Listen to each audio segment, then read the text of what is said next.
But here we are on a Tuesday nearing the end of the school year, and I'm getting requests for locker organization, of all things, you know? But then the more I thought about it, I'm thinking, this could make sense, could make sense. Could be folks that are making the transition from elementary school into middle school, and they're really concerned, right? Because for the first time, they have a locker now, so need to know how to get that thing organized. Or two, and I bet this is probably half of the group, gotten through your first year in middle school and the locker organization didn't really work out so well. So we're needing to kind of restart and try that organization tactic again for next year. Maybe try a little something new. So I have a few tips for you right out of the book. Turns out that there is a chapter, it's all about organization. One specific section, locker organization. Here's what I'm advocating as far as materials.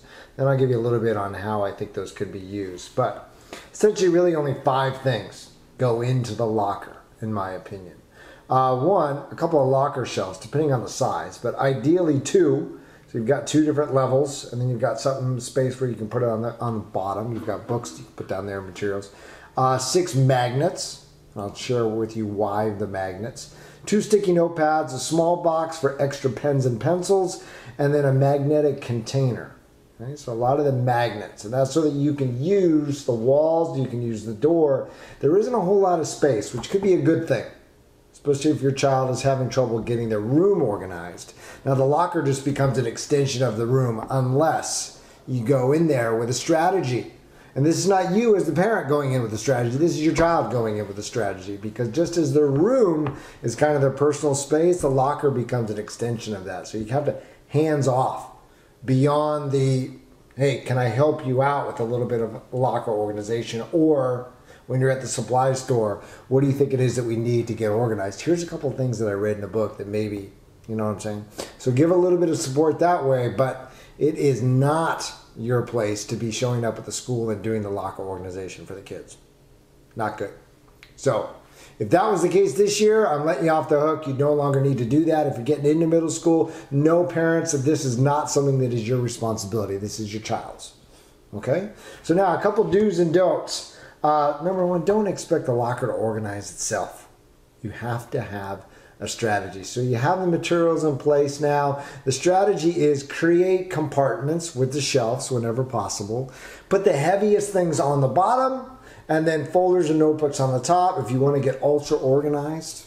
Right? If you have a child who can do this, and again, this is not every child, but if you have a child who you notice they have some organizational tendencies, right? They like things organized, then suggest that they put the textbook with the notebook with the folder all for the same class, and they kind of have them lined up that way versus heavier and lighter on top. They may like it that way just so that it's easy access. You have to remember, folks, kids normally get anywhere between 3 and 5 minutes if they're really lucky, but typically 3 to 4 to pass between one class and the other.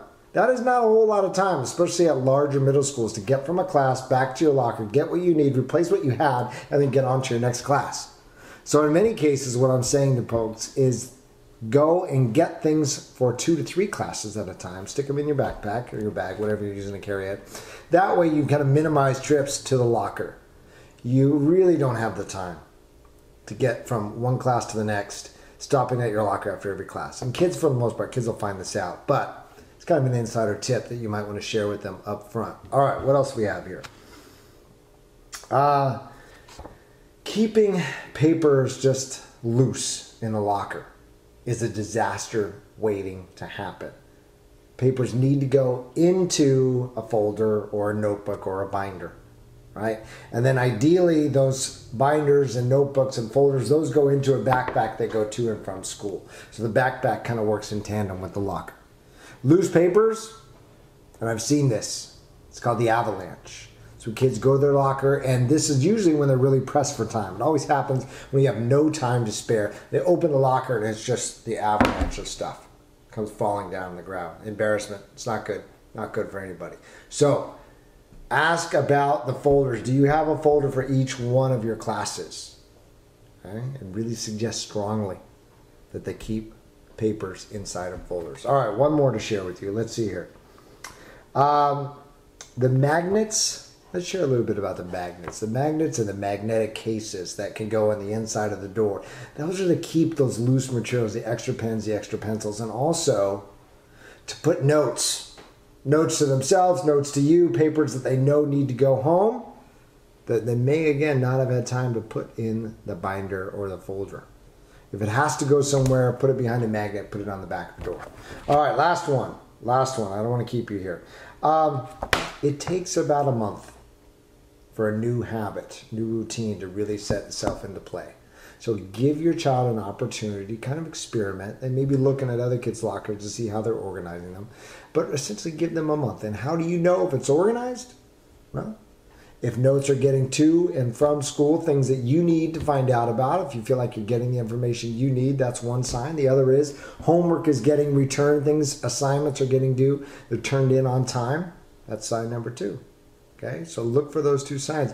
If those things are not appearing, then it's time to sit down and talk about how the locker's getting organized. All right, and then maybe you offer your advice, you offer your support, you offer your help to go sometime and help them with a couple of organizational ideas. All right, but this is, I want to stress, your child's responsibility. But there's a couple of tips, again, inside Parent's Guide to the Middle School Years. If you don't have your copy now, what are you waiting for?